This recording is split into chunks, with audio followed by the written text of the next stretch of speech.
Today we have a 2013 model Vauxhall Corsa. It's fitted with the 1.2 petrol engine and it's got roughly 92,000 miles on the clock. If you've got a service light or inspection, they call it, on the Vauxhalls, illuminated, it isn't on this vehicle at the moment because I know they've come in slightly early for a service, but I'll run you through the procedure to reset it anyway. It's usually just above the mileage, it will say INSP, inspection.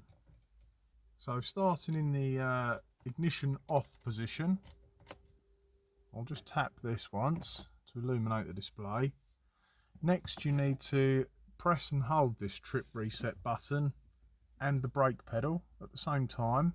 Press and hold, holding the pedal down, put the ignition on position 2 and you'll see INSP flashing there. Just keep the pedal and the button depressed until you get the 4 dashes. There you go, and that's reset. So I'll release the button and the pedal, and that's all done for another 12 months.